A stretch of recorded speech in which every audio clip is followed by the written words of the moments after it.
No, I listen to it all the time. I tell all my friends to smack it raw.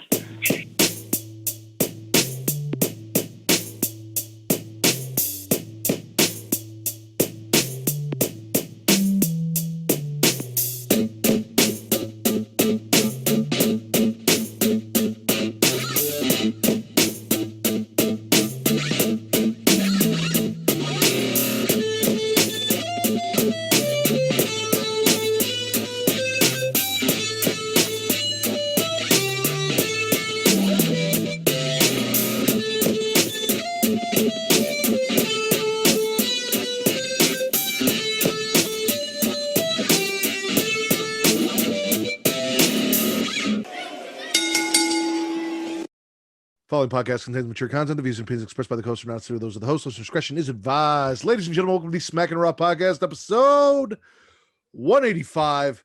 I am your host, the Warden, Matt Ritter. I am here with my co-host, Daddy Delgado himself. Daddy's home. Vince, how's it going, man? It's going well, man. Not only is Daddy home, but we're home. Back on Pornhub. I'm very excited about that. Everyone's home. And on top of that, I found myself a brand new home. So all around, everybody's getting homes this whole week, this last 2 weeks. It's a great week, we're man. back on Pornhub, and I'm super excited about it. Yeah, man. Right where we deserve. Number one wrestling podcast on Pornhub. Jeez. Yeah, you're gonna have to get that down because yeah. My thing was number one wrestling podcast on Pornhub, and you're like, only wrestling podcast on Pornhub. But you're not over there anymore. You're over here now. So now you got to get on board.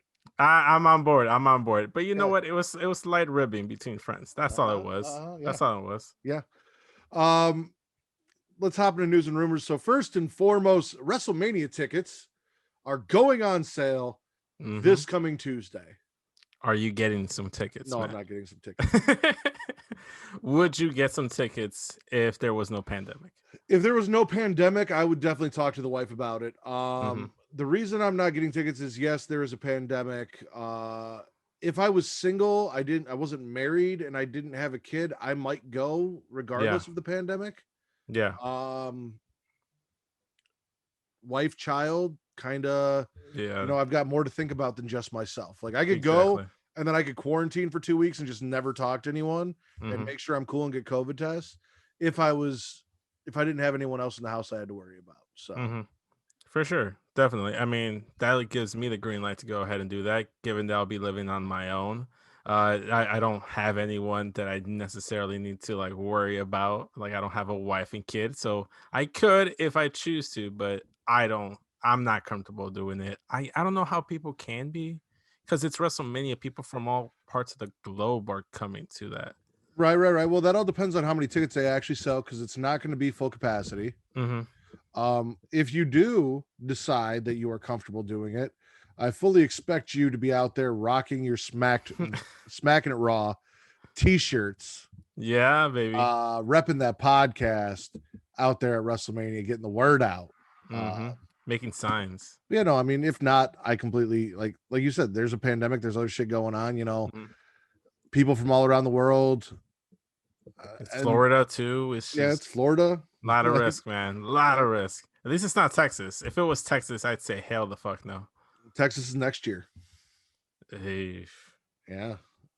How's Travis doing? Is he okay? Travis is good. As far as I've heard, Travis is good. He's still gearing up to get us on this D&D train. So that sounds like it's coming along. It's only been like 3 years in the fucking making, it feels like. He's been doing this longer than we've been in a fucking pandemic, but you know, it's coming along. And it's not a race. Got us back on Pornhub. Eventually. He eventually got us back on Pornhub, but we're back on. So no, he's doing good. He's got his other podcast going on. So I'm assuming we'll hear from him sometime between now and WrestleMania, or that first podcast after WrestleMania, which is the next bit of news we need to talk about. I am off that entire week, but so I don't know. We'll discuss. Maybe we want to break it up because there is a lot to fucking cover. You have Monday Night Raw.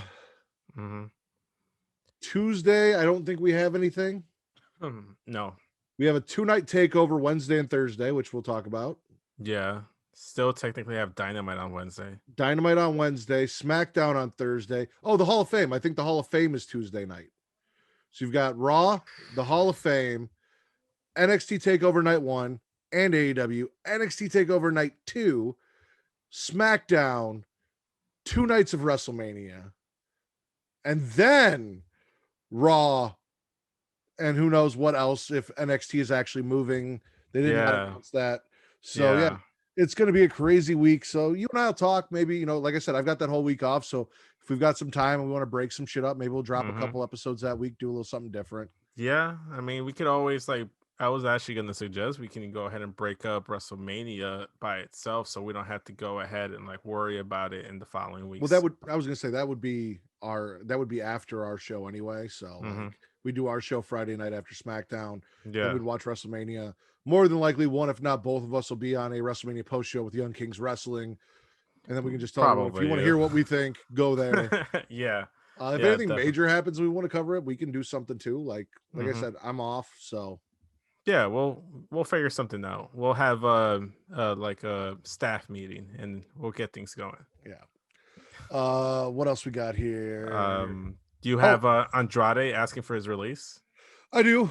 That and Asuka's concussion were the last 2 things I added, but let's get into it. So Andrade, I've heard that he was denied his release. I heard he requested his release and was denied it.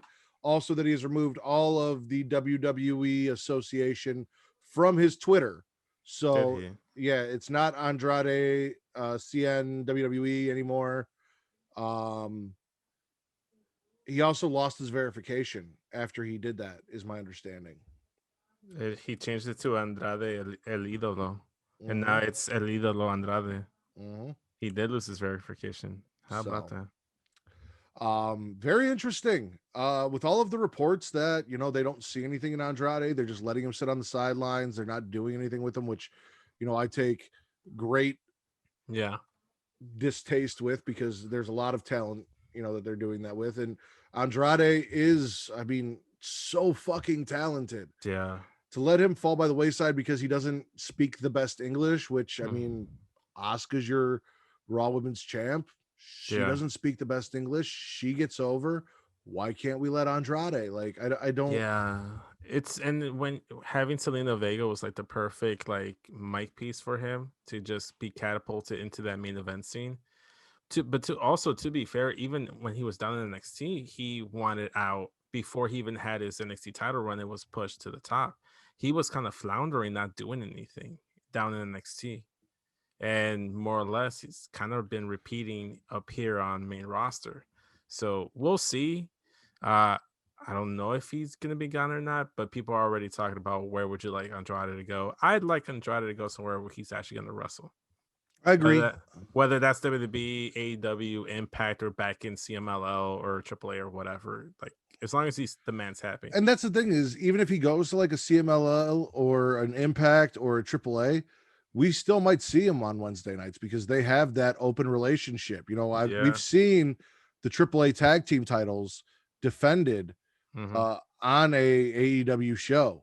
Yeah, definitely.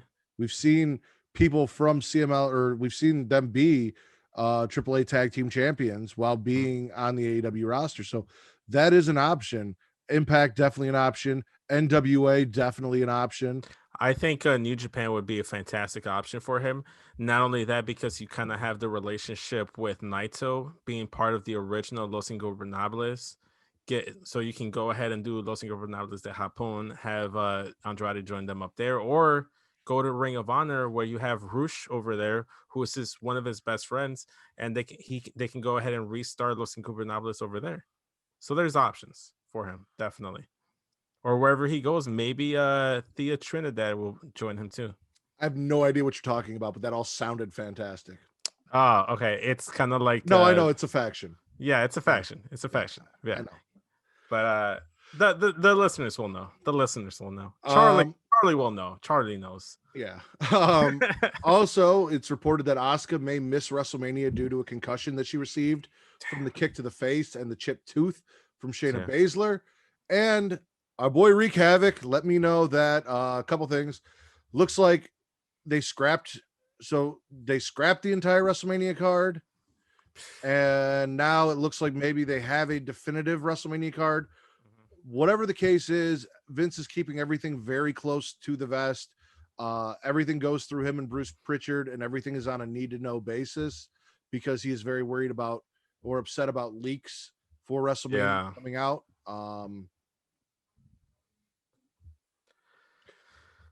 I mean, we're like, what, 29 days away, 28 days away from WrestleMania, and you're scrapping the whole card? Like, really? I mean, just because you're he scraps Raw before Raw starts. Yeah, but it's one of those things where you end up in a situation where WrestleMania doesn't feel like a big time event because you're planning everything on the fly. It's kind of like coming to a show unprepared, like you and I coming to the podcast unprepared, not ready to do our show, just kind of putting it together, piecing it. Like Isn't that what we do every week? No, I like to think we put some effort into this. Just because he's afraid some leaks will come out. So my thing is, I don't think he actually scrapped the card. I think he's letting all of this out so people don't know what to believe if leaks do come out. The card got scrapped. So is this true? Is that not true? I think it's more of a tactic to put doubt in people's minds as to what to believe and what not to believe, more so as he scrapped the whole card. I think there's a card, there's a definitive card. And if anything gets out, now it's like, well, we heard he scrapped the card. Nobody really knows what's going on. Are these old plans? Are these new plans? Are there new plans? I think it's more of that sort of tactic. I will say not having your Raw Women's Championship defended at WrestleMania is a big loss for WrestleMania and for the Raw Women's Champion. Like, it sucks if I can't believe that per concussion protocol, Asuka won't be ready to go in a month, but I don't know how bad the concussion was. Like, and I honestly, like, as much as it sucked to not have Asuka defend the title at WrestleMania, I'd rather put her health above anything else and just make sure she's 100%. I agree with that. Yeah. Speaking of putting health above everything else, it was announced, I believe today, if not yesterday, that Becky's father passed away. I know he's been struggling for a while and finally passed away. So our condolences go out to Becky Lynch and her family.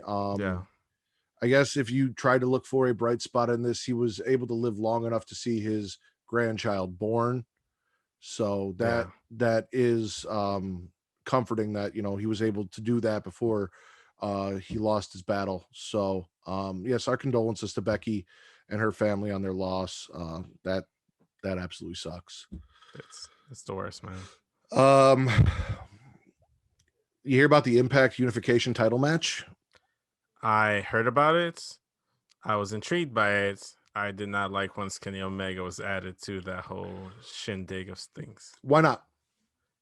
Because, look, as a guy that like actually watched Impact when they were TNA, and I liked the brand, even though I don't get a chance to watch it, I don't like them being kind of treated like WWE's version of ECW, like like compared to AEW. Like, if Kenny comes in and just wins that Impact title, I feel like every step of the way in this partnership, they've tried to. It's kind of come across like Impact is like the second banana, third rate brand. Whoa, hold on now. So, first off, we talked about it last week.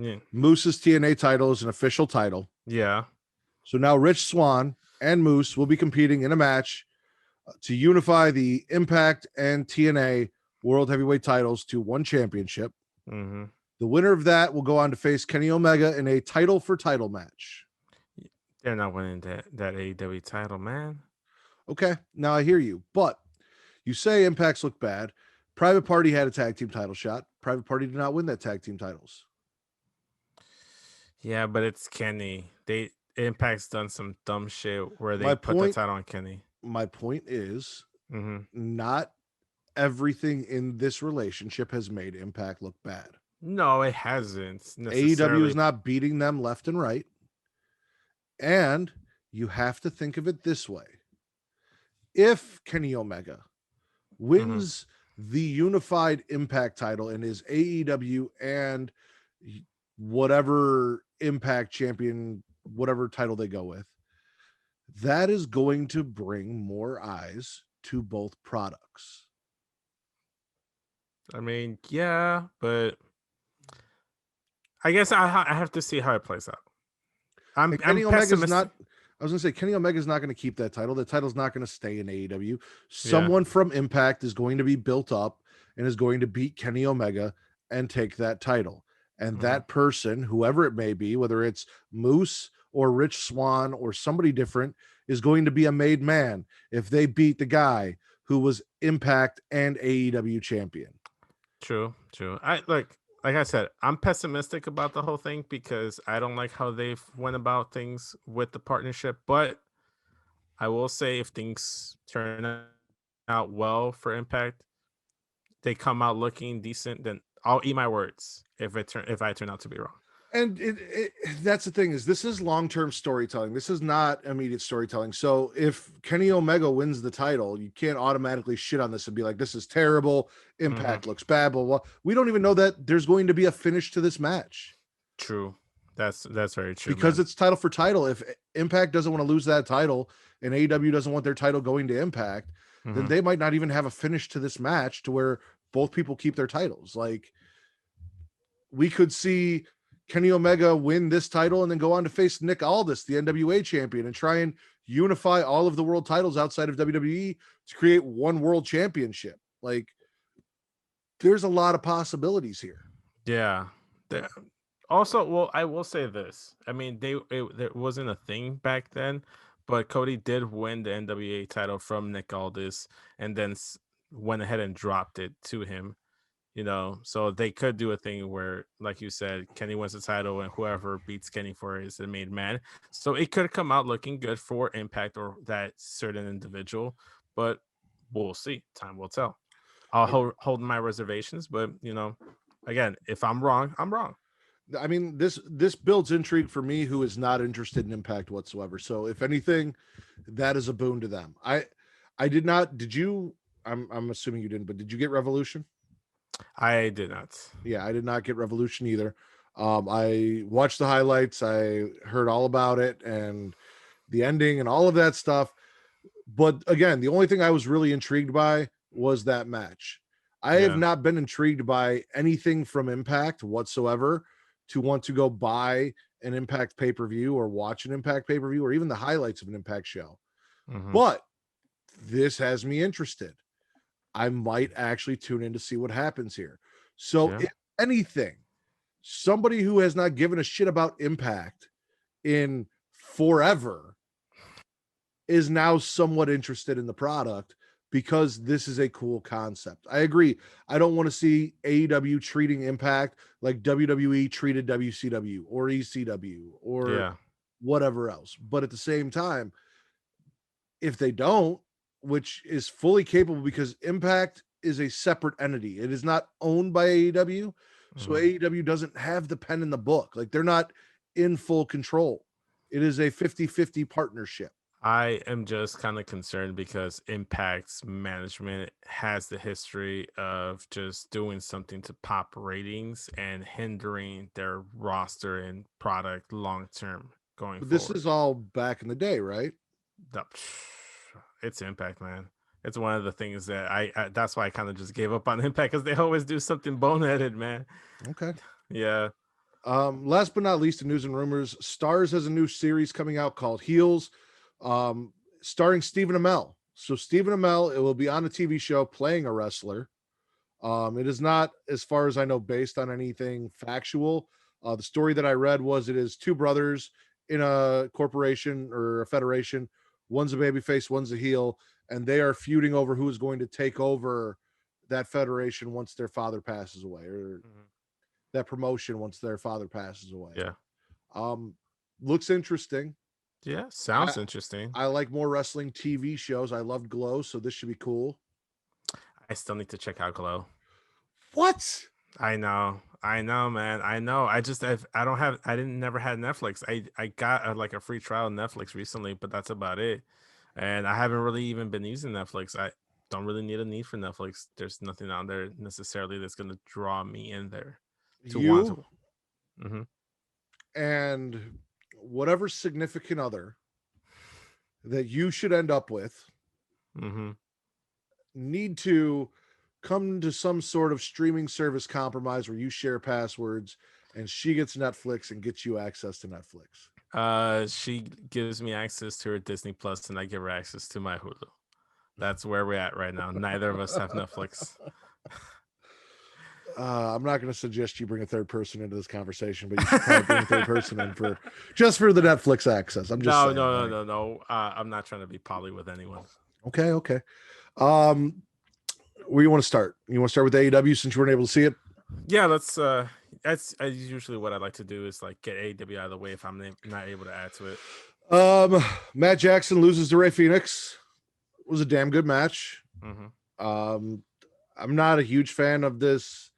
You know, we have tag team wrestling and then we have singles matches between tag team superstars, but I get you got to do something to kind of build up the feud and do different things. So, and it was a damn good match. Then we got Mox and Kingston explaining why Kingston saved Moxley.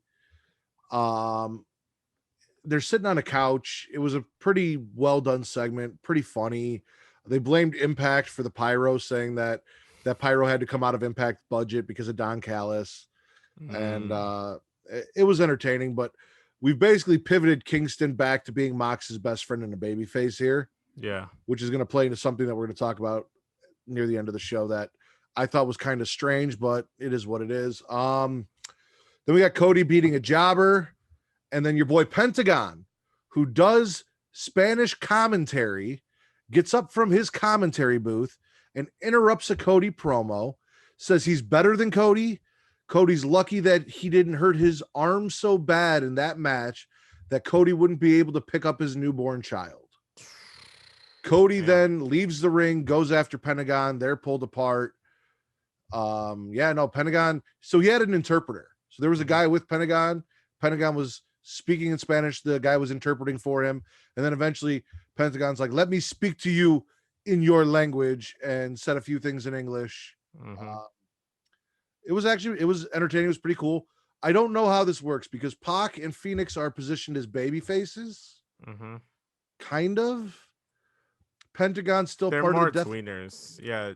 To me, I feel like that triangle feels more like tweeners, where they just kind of thrust them either into the heel face role depending on the situation. I feel like Phoenix has been fairly consistently a babyface outside of that early heel tag team stuff he did with the Lucha Bros. Yeah. Pac feels like a tweener, and Pentagon's been consistently a heel. I don't know. I mean, heels, babyfaces, and tweeners can all get along and be in the same faction. It's just a weird dynamic because you don't know. It's a weird dynamic, but honestly, I'm okay with it. Let me ask you this real quick. Yeah. If it was Kenny Omega and the Young Bucks, and Kenny was a tweener, Matt Jackson was a babyface, and Nick Jackson was a heel, would you still be okay with it, or are you just okay with it because you love the Lucha Bros? Okay. Tell it again. Like Omega's a tweener. Okay. Matt Jackson is a babyface. Nick Jackson is a heel. I'd have to see the dynamic. I wouldn't necessarily be against it. I'm saying I think this is more so you are biased towards your boys, the Lucha Bros. Oh, I totally am. Okay. 100% am, but I'm not saying I'm against that dynamic whatsoever. You're just sucking on that Lucha dick. I got you. Then we had Chuck and Orange Cassidy challenge Miro and Kip to one more match. This time they said they want to take all of the arcade video game machines and put them ringside and slam Miro and Kip's heads through the machines because they love them so much. They did this promo in an arcade. Don't care. Like an arcade machine lumberjack match, because since the ring is surrounded by arcade machines, would that technically be like an arcade machine lumberjack match where the arcade machines are the lumberjacks? Like I don't know. Sting comes out to talk about his big win. Super excited. Lance Archer interrupts. He's heel now. He's back heel. So he interrupts. He makes some thinly veiled threats about not getting opportunities and not being where he wants to be, and how if things don't start going his way, he's gonna have to start hurting people. And they just keep flip-flopping Archer. They don't know what the fuck they're doing with him, in my opinion. I don't think they do. And you wonder why I don't give a fuck about Archer.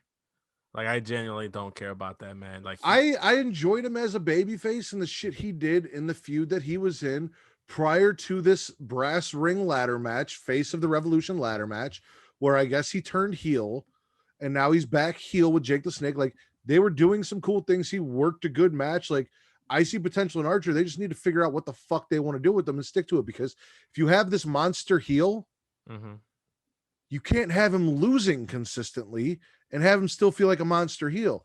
Then you make him a baby face and you get some momentum, and then you just turn around and switch him back to a fucking heel. So if he's going to be a heel, he's got to start hurting people and winning. Isn't that a WWE thing where they just kind of flip flop people back and forth? I actually kind of had a discussion about this. It's the Big Show syndrome, or the Braun Strowman Big Show syndrome. So guys like Big Show and Braun Strowman are attractions. You don't want to see them every week because you can't do things with them every week. Those are guys that need to come in for big shows, like your SummerSlams, like your Royal Rumbles, like your WrestleManias, and have big attraction matches where they can be their character, but that character can't be this dominant, stronger than every, like, week to week. You can't just keep doing that without it getting stale. So they just keep flipping them back and forth because they don't know how to keep them fresh. And then you lose interest in them because you don't know how to feel about them. Yeah. Or you put them up with Shane McMahon in a boring ass story. So QT Marshall interview, he's talking about Lee Johnson and how apparently he abandoned his tag team partner in the Battle Royal, distracted, blah, blah, blah. So this is where the audio issues, did you hear about this? The AEW audio issues happened? No, I didn't. So apparently there was a basketball game on and TNT, and apparently it was only on the TNT feed. Like somehow dubbed over, or not dubbed over, but like played over the audio of AEW Dynamite with the commentary and the background chants and everything of this basketball game. Yeah. So like you hear people scream or chanting like defense and songs playing and like audio from this basketball game playing over Impact during Ethan Page's debut match against Lee Johnson. So you missed his entire entrance and the entire match. Through his entire match, TNT, so you were laughing until it was your boy Ethan Page. Now you got the Dookie face because Ethan Page got screwed. They did my boy bogus. But apparently it wasn't on AEW, it was just TNT, because apparently the overseas feeds perfectly fine. Wow. How dare they disrespect all ego Ethan Page like that? He did defeat Lee Johnson and then beat down Lee Johnson after the match until QT came down to make the save. I don't know. Well, I thought they were gonna like lean into something with him and Cody, given like the Twitter exchange back and forth. I figured that's where they were going, but apparently they're pivoting to Cody and Penta. I don't know. I just like, again, I'm biased. I know this guy's good on the mic. I know he can put on some good wrestling in the ring and between the ropes, and I like good programs. I'm just kind of tired of seeing the people that I do genuinely care about in AEW not really like done much with them, you know, like even Hangman Page. Anyway, we're gonna talk about that in a second. It could be him building up to Cody. So Lee Johnson, part of the Nightmare family, QT Marshall, part of the Nightmare family. He could be working his way through the Nightmare family till he gets to Cody, and Cody may have Pentagon as just a distraction. Plus, as we know, Cody can put himself in 6 different fucking feuds at once. He could be feuding with Shaq and Taz's faction and everyone, and it doesn't matter. Like, so Hangman Adam Page pulls up on a brand new lawnmower, which apparently he spent part of his quarter earnings that he won in his match against Matt Hardy on a brand new lawnmower. He also listed off a bunch of other things, charities that he donated the money to, so on and so forth. He's wearing a purple jean shirt. And then sounds terrible. The Dark Order shows up and asks if they can catch a ride with him on his lawnmower, and they all pile onto the lawnmower, and ride away with him, except for Alan Angels, who, when he tries to get on, they all tell him, whoa, weight limit, and kick him off and make him and leave him behind. Yeah. Purple is one of the Dark Order's colors. Mm-hmm. Hangman's wearing purple. They're going to fucking do this, Vince. They're going to fucking make Adam Page part of the Dark Order, and I hate it so much. I hate it so much. I don't really like it, man. Like, I like what Dark Order is now. Like, if they're going to lean into the comedy, fuck it. Just lean into the comedy. You're not going to be that serious, threatening, dark faction that you were with Brody Lee. So, I'm okay with it. But, man, again, I'll wait and see how it looks with Adam Page if they keep going. I just like his chemistry with John Silver. This next part might get you a little hype. Mm-hmm. So, Kenny and crew interrupt Tony Schiavone, who is getting ready to introduce the instant classic Christian Cage for an interview, for his first official interview on AEW. Mm-hmm. Don and Kenny try to save Sparkler Gate, and they actually do a decent job. So basically, they make fun of Eddie Kingston and Jon Moxley and say, maybe it was a mistake. Maybe it wasn't a mistake. Maybe we wanted Kingston to come down and take away his big hero moment and make him look like an idiot. Yeah. Maybe we wanted to say, screw you fans. You all wanted this big explosion. And then when it came, we took it from you. Like, they did a really good job of trying to make Kenny and Don sound like, oh, maybe we just kind of fucked you on purpose because you had all of these expectations and we don't give a shit about you. Mm-hmm. So it was done really well. Eddie then comes down. He gets made fun of some more.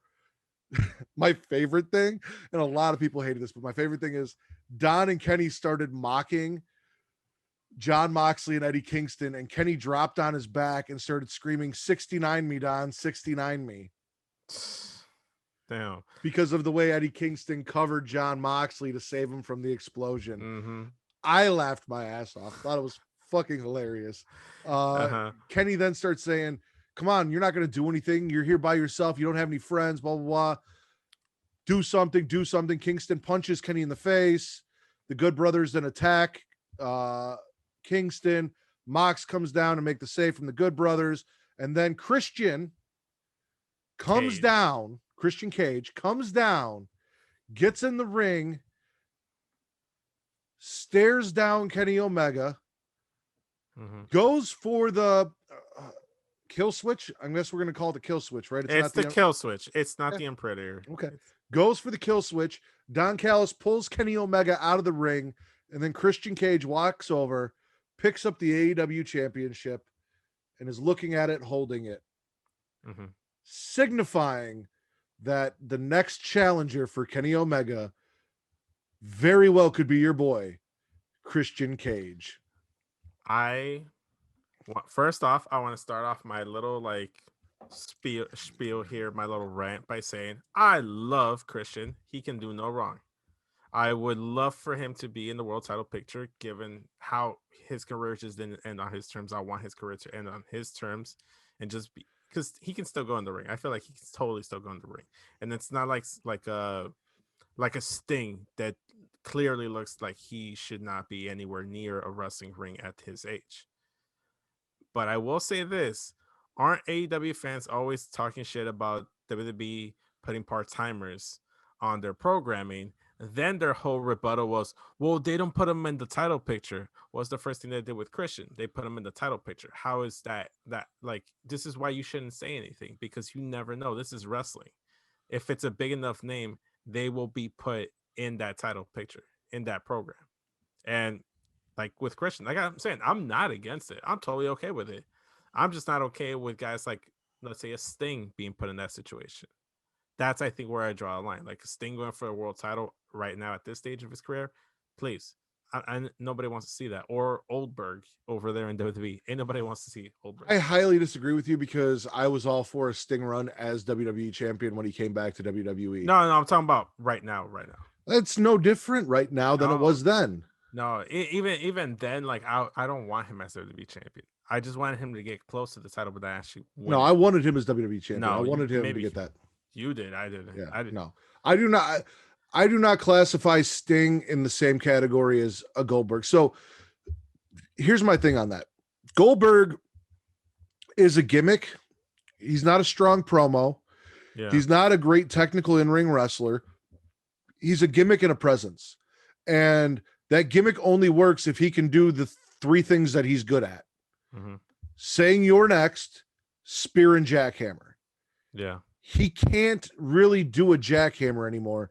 And at his age, the spear is becoming less and less believable. Yeah. A guy like Sting can go into a cinematic match like he did and come out looking fantastic. Even the little bit of offense he did in the ring outside of cinematic match showed that he still can go and do the things that he needs to do to get a pop from the crowd and give them what they want from him.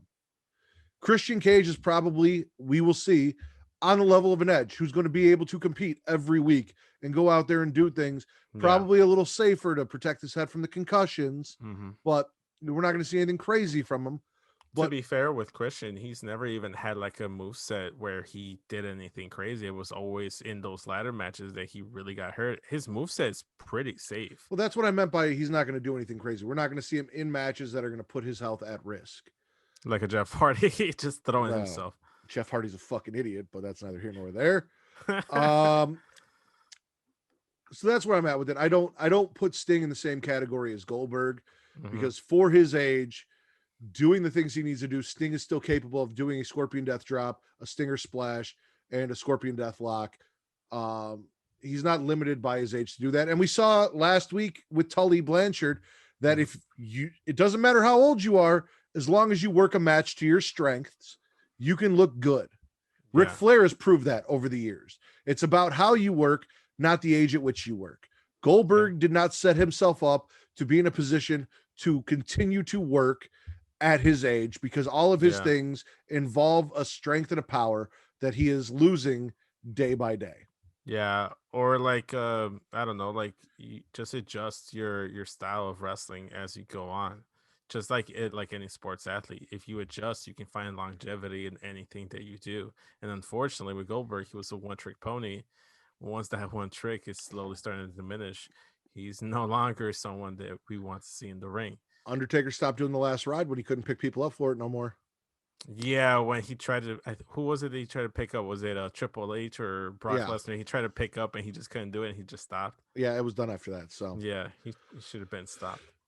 Then we had a 6. So fuck, this is where it went off the rails. So we had a 6-woman tag team match, and it was supposed to be Britt Baker, Rebel, and Maki Ito, but Rebel is still, as per Britt Baker, the Doctor, not cleared to wrestle.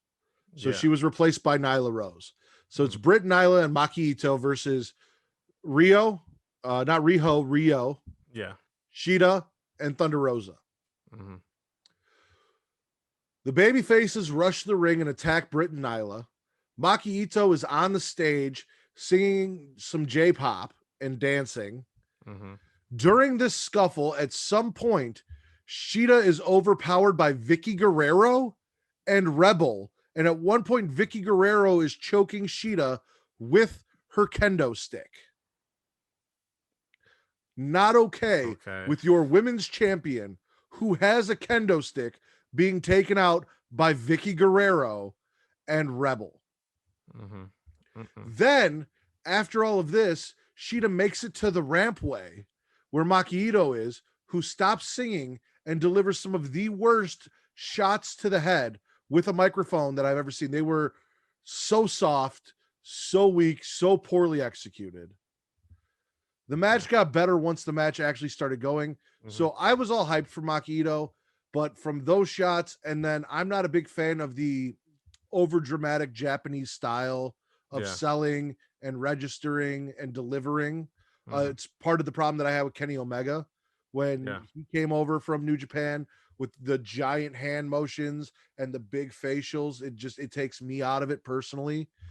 We had that from Maki Ito early on in the match. As I said, as the match got going, it got better.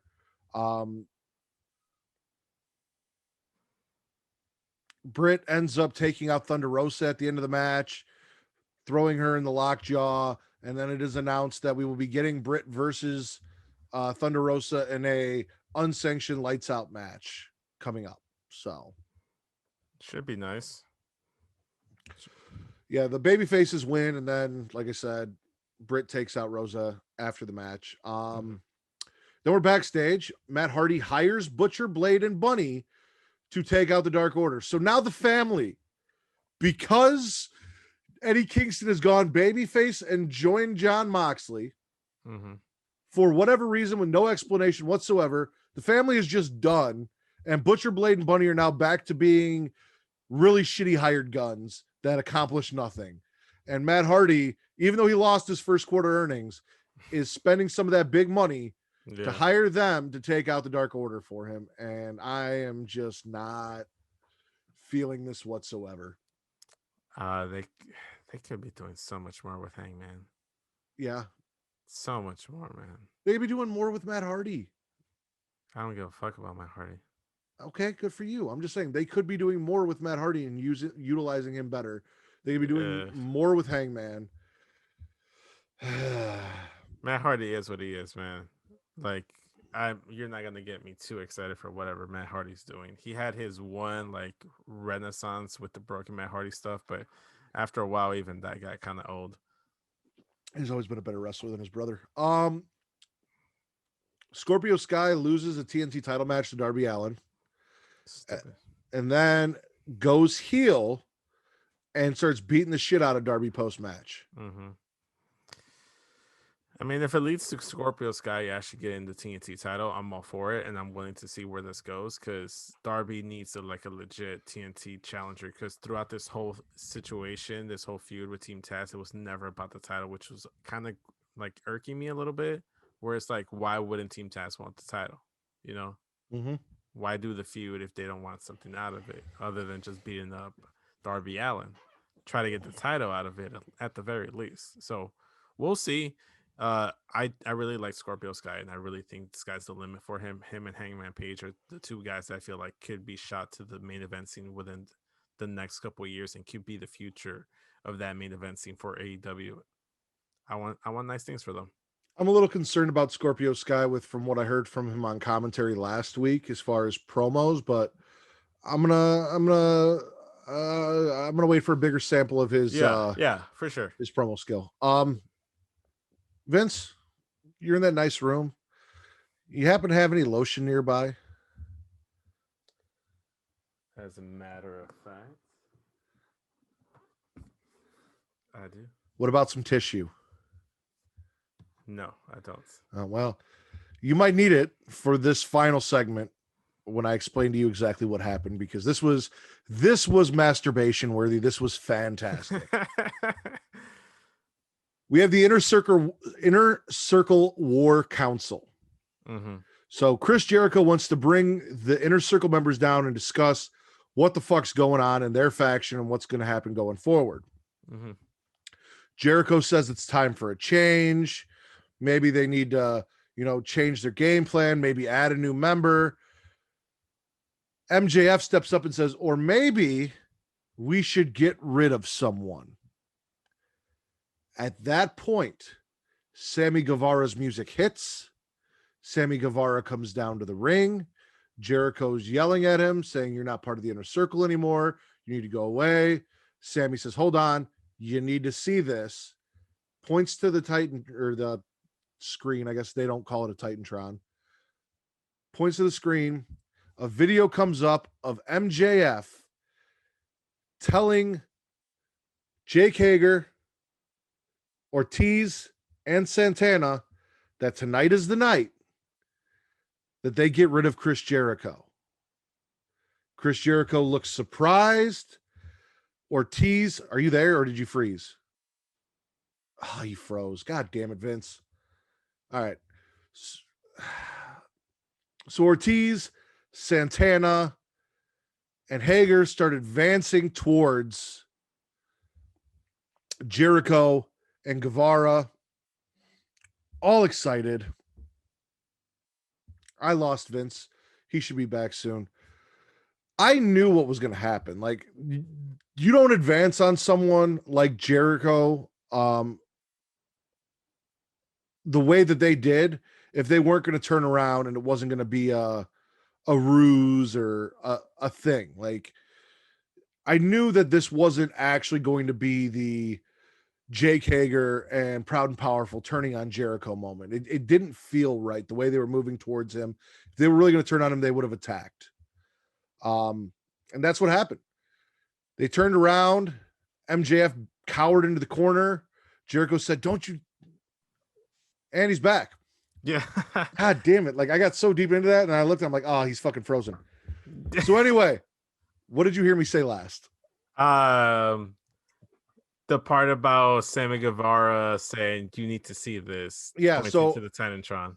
They go to a video of MJF telling Proud and Powerful and Jake Hager, tonight's the night. We're getting rid of Jericho. It's time for new leadership in the Inner Circle. At that point, we cut back to the ring. You see Proud and Powerful kind of getting their gloves on, like they're getting ready to fight. Same thing, Jake Hager squaring up. They slowly move in on Jericho and Guevara.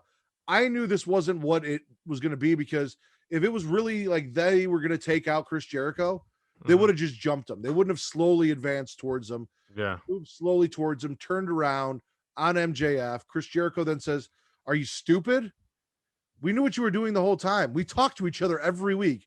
Do you not think we talk to each other?" MJF falls in the corner, cowering. He's like, "Listen, I wasn't trying to destroy the Inner Circle. I swear, I wasn't trying to destroy the Inner Circle." And then he stops cowering like a coward and he says, "Because I was building my own faction." Lights go out, lights come on. FTR, Wardlow, Sean Spears, and Tully Blanchard are in the ring, and they proceed to beat the fuck out of Guevara, Jericho, Proud and Powerful. Hager gets hit in the head with a beer bottle by Dax Harwood. He's laid out. They fuck them up. Wardlow power bombs Jericho off the stage through some tables. Looks like a beast. Sean Spears wraps a chair around Guevara's head and kicks his face into the corner. Like, they fucked them up. MJF officially has his own faction of FTR, the chairman Sean Spears, Wardlow, Tully as a manager, and Inner Circle is now babyface. Interesting. We'll see how the dynamic of a face Inner Circle will actually work, but I'm intrigued, man. Dude, it played out really well. I am more interested in that on AEW than I am anything else at this point. Because honestly, yeah, like the whole Jericho MJF stuff with the Bucks was probably the best thing leading up to Revolution, and their match was really good too. So I'm all for this, man. Like, MJF and the whole Inner Circle stuff has been the best stuff on the AEW recently. If it wasn't for that ending segment, I probably would have spit AEW this week, just because I wasn't really intrigued by very much that went on. And that women's match was a real low point for me. From the stuff from Maki Ito, who I was really hoping for more from, to the way that they presented Shida, which I thought was strange, and all of that, I probably would have spit. But that ending segment really sold me on it. So I'm going to swallow AEW this week. I feel like all I can honestly do is just gargle undecidedly. Fair enough. Where do you want to go next? Let's go Raw. All right. After 16 years, the almighty era has begun, ladies and gentlemen. 16 years for us to get our new WWE champion, Bobby Lashley. The Miz comes out, he makes excuses and places blame for last week about, his stomach not being okay and having to come out and fight anyway and blah, blah, blah, but says he's going to win this week. I'm a little disappointed because this was supposed to be a celebration for Lashley. Yeah. And it really, really wasn't. We didn't get it at all. We ended up getting Bobby Lashley coming out for a match against The Miz, their rematch. He did have a dope-ass new entrance, though. Like, oh my God. And everything. Like, they went all out for his new entrance. Lightning. Oh, man. Like, I saw that and I'm like, keep this title on Bobby Lashley past Mania. Like, I love Drew. He's done great stuff, but I'm very excited to see what Bobby Lashley as WWE champion can be. And I don't really want to see Drew McIntyre as champion right now. I want to keep riding this train. Look at that fantastic. You know why you don't want to see Drew McIntyre as champion right now? Why? because you are really enjoying the work he's doing with Sheamus. No. Yeah. That's not it. Yeah, I'm all about this. 100%. No, I'm all about Bobby Lashley. You were all in on the Drew Sheamus feud, and you refuse to admit it. You are so invested. You're like, I don't want to see him give that up to go be WWE champion. And that is a sign of a great feud. And you can only have a great feud like that if you have a fantastic, way better than Mid-Is best dance partner like Sheamus. Okay, look, the mid at best comment got a little out of hand. You've explained this, we know. I know, but we're not gonna let it die because you said it. It's out there. Yeah, no. You guys aren't gonna let me live this down. But I will say this: the program is looking very intense. It's very good. A good story, regardless of the wrestlers involved, is gonna make me more invested in the product. So. I'm with you. Miz obviously loses to Bobby Lashley. Bobby has his first successful title defense. And then we got a Drew McIntyre. He's pissed that Bobby took the easy way and helped Miz win the title so he could beat Miz instead of coming for him. He wants his title back. But before that happens, Sheamus blindsides him out of nowhere, beats the shit out of him, says he's not done with Drew. This isn't over. Then Drew ends up finding Adam Pearce and demanding a match with Sheamus later tonight. No disqualification. Fuck it, let's talk about it. Sheamus versus Drew ends in DQ or no contest. I didn't like the ending with the whole steel steps where they somehow like knocked each other out. Yeah, so it was a no DQ match, so it didn't end in DQ, but it was a no contest. The ref throws the match out because, like you said, they both picked up steps, put them on their heads, and then charged into each other. You know what it felt like? It felt like when you're watching a Pokemon battle in the anime and the Pokemon just strike each other with just like a very strong attack, and they're both like dazed with the little like spirally things on their eyes. That's what happened. Neither Pokemon was able to compete. I didn't like Drew's selling here. So when Drew got hit, he like dumped the stairs over the barricade and then jumped over the barricade himself. That was so extra. Like, I get it. You want to separate them. You want to have him on one side and Drew on the other so the refs can check on them both. They're not like right there. But that just did not work out for me. That could have been better. No, I mean, that is not a realistic way to fall in that scenario. I mean, it's better than what Evil Uno did. Wait, was it Evil Uno? They just kind of like ran into the turnbuckle on AEW. Yeah. Yeah, I mean, it's better than that. It's better than that. I don't know about that. You know, Evil Uno looks like the kind of guy that would just do some dumb shit like that. Drew is fucking Drew McIntyre. So do we say, hey, this was stupid, but it's from a guy who looks stupid? Or, hey, this was stupid, but it's from a legit guy who shouldn't look stupid? Yeah. Fair point. Fair points. We got R-Truth backstage apologizing to Strowman, but he isn't interested in an apology from anyone but Shane. Yeah. And R-Truth is like listing all of the reasons why he needs to apologize to Strowman, and Brown's like, I don't want an apology from you. He's like, oh, all right, well, my bad. I wasn't here then. Bye. He tries to wipe his memory, Men in Black style. Yeah, he tries to wipe it as Truth tries to Men in Black Braun. I really do want to like just love the fact that he said that he ruined Hornswoggle's wedding, referring to Drake Maverick and how he always called them Hornswoggle. I fucking loved it. Now, Truth is gold, man. And that is the end of the gold because Braun comes out demanding the apology from Shane. Shane comes out, gets in the ring, apologizes, then leaves and looks like he wants to say more. Braun's like, what, you got something to say? And then Shane just goes to the back. And everything that went on from here on out was fucking terrible. So when Shane says he's going to address Braun and has him come back out to say all of the things that he wanted to say to Braun, because people kept going up to Shane and saying, hey, are you sure you didn't have anything else to say? It looked like you had more you wanted to say. Hey, are you sure? And he's like, fuck it, I'll go out there and say it.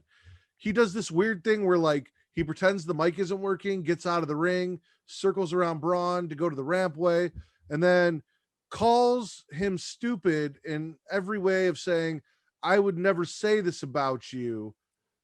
Like, it was a terrible promo. It felt like he forgot what he was supposed to say or lost, like jumbled the line. No, I genuinely do feel like this was the plan. It wasn't executed in the proper way. Dude, it was bad. It was trash. He runs away. Braun chases after him. There's a car. It looks like Shane gets in the car and drives away. So Braun then sees the car drive away and he walks away. Then Shane walks out onto camera and says, "Stupid." And it's just like, oh my God, no, this is stupid. This premise for a feud at WrestleMania is fucking stupid. Yeah, that's gonna be my piss break match or my snack match where I go get snacks and beer and everything else. Then we got a Fiend Randy Alexa package, followed by an AJ interview where he basically trashes Randy Orton for everything that's happened to Randy Orton, for him puking and all the shit. Randy hears him, comes out, issues AJ a challenge. AJ's like, I mean, you got enough problems. Do you really want bigger problems? Okay, let's go. Yeah. And that's our main event. Styles defeats Orton, and then Alexa again through voodoo, evil, white devil, witch magic causes Randy Orton to spit up the black load that he swallowed earlier. Mm-hmm. AJ hits the phenomenal forearm, gets the pin. Yeah, I thought the finish was unique. I thought it was interesting. I like how it's still like progressing the story of Fiend and Randy at Mania, which we're definitely fucking getting. Hopefully another Firefly Funhouse match, because goddamn, that match with John Cena was perfect. I loved it. I know certain people weren't a fan of it, but I loved it. I think it was a great cinematic match. And I think it's great because it's still Randy Orton, still trying to conduct his business, trying to go about business as usual, but like at every turn, whether it's Alexa or like the remnants of the Fiend, he's still haunted by that and can't move on. I don't consider Randy or the Fiend versus John Cena at WrestleMania last year a match. It's a style of match. I don't consider it a match in any way, shape, or form. I enjoyed it. I enjoyed everything they did, but I did not consider it in any way, shape, or form a match. You wouldn't even consider a cinematic match? No. Really? Okay. No, because there was no match. It was just a bunch of different skits that John Cena and the Fiend put together. Mm-hmm. There was no actual wrestling match in that whatsoever. True. But in the premise of pro wrestling, of a pro wrestling match, is to tell a story, and they told a story. And okay, so but that sense, that's like saying that the wedding segment was a match because they were telling a story in the wedding segment between Bobby Lashley and fucking Lana, and there was more action in that than there was. But no one got pinned during the wedding segment, and that's where a match starts and ends. It's with the pinfall, the ringing of a bell, which I believe we got, if I'm not mistaken. The referee I personally don't consider it a match. It's understandable. It was a segment. It was a wrestling segment during WrestleMania. You're just not ready for that next level of pro wrestling storytelling, but that's okay. That's okay. We had the New Day. They're gonna get title shots next week. This week they've got Woods versus Shelton 1-on-1. Mm-hmm. A fucking Mortal Kombat gear they had. Did you not? Oh my gosh, that's fucking fantastic. Yeah, I popped. The nerd in me just fucking popped. Ed Boon retweeted the tweet of them in the Mortal Kombat gear, and Woods fucking jizzed his pants for that. So Ed Boon's a wrestling fan, apparently. I think he was just tagged in it and saw it, but I know that I'm pretty sure Xavier Woods has been trying to get himself and the New Day in basically any game they can. They got him in Gears of War. He's been trying to get into fucking Mortal Kombat forever now. He's been trying to be cast as the Black Power Ranger when the Power Rangers movie came out the first time, the remakes. He's been trying to be the Black Ranger for the longest. He's been trying to do a bunch of stuff. After Woods defeats Shelton, they go in the back, and Matt Riddle's back there, and he's got a match against Slapjack, but all he cares about is what's going to happen to his scooter. So the New Day agree to watch his scooter, which was way more entertaining than Riddle defeating Slapjack, which no one cares about. Lana and Naomi lose to Shayna and Nia with Reggie. Again, why are we doing this? Why is Reggie with Nia, I'm not feeling it. I'm really not.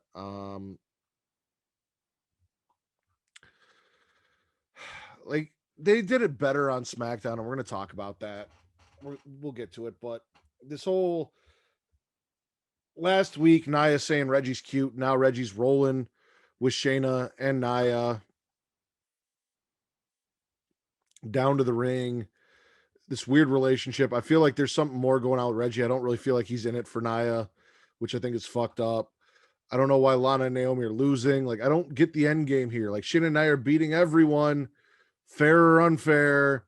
Where are we going with this? Who's going to be the team to beat them? I don't know. Yeah, I just kept talking like you weren't gone. Mm-hmm. No, that's fine. I think that's how we should go about it for the rest of the show. It's not easy. I'm not good at it. I don't like not talking to someone. Lana and Naomi lose to Shayna and Nia with Reggie. Mm-hmm. Riddle defeated Slapjack. No one gives a shit. Mandy and Dana said they want a shot at Asuka at Mania. They both think they're deserving. They both think they should get a shot. Nope. I disagree. Peyton Royce had a much bigger case made for herself on Raw Talk. Did you catch that? That was dope as fuck. Yeah, that gave me goose. Oh boy. That gave Vince goosebumps. Here's the thing. Charlotte gives them 5 weeks to prove why they deserve it more than her. Because that's what we have till WrestleMania. We got 5 weeks. So Mandy and Dana have 5 weeks to prove why they deserve it more than Charlotte. And here's my thing. Insert Peyton in there because I can't have 5 weeks of Charlotte defeating Mandy and Dana. Like, I'm sure we're going to have Mandy have a singles match and then Dana have a singles match and then Mandy versus Dana and that winner takes on Charlotte. Maybe that'll get us there. But like, we don't even know if Asuka's going to be at WrestleMania. We don't. So where is this going? Are you going to do the phone thing? No. I'm going to push through. I think we're okay. I think I'll be okay. If it happens one more time, I'll do the phone thing. Okay. Yeah. All right. Where are we at on Raw? We're done with Raw. Basically, I just said I don't want to see 5 weeks of Mandy and Dana versus Charlotte. Yeah, I really don't. Especially because we don't know that Asuka's even going to be at WrestleMania. So, like, what are we going to do? I don't know. We'll see. It's still up in the air, especially if Asuka genuinely is injured and just can't make it for WrestleMania. So we'll see. Maybe they do a number one contenders match, like a fatal 4-way or triple threat or a ladder match. That'd be interesting. Yep. Think outside the box. Monday Night Raw, spit or swallow. Man, there was some decent stuff in there, but I don't want to be pessimistic and just spit it. No, I'm gonna go. Yeah. You know what? I wanted a gargle just for the Mortal Kombat stuff, but that's not enough. It's a wrestling show. You had the Bobby Lashley opening, which was great, and then after that, everything kind of fell apart. This Orton Styles match was fine. I really do feel like they're dragging this Alexa Fiend shit out way too long. Like it's just dragging at this point. Lana and Naomi losing to Shayna and Nia was stupid. Shane stupid. Riddle stupid. Like the finish to Sheamus versus Drew was stupid. Like most of this was stupid.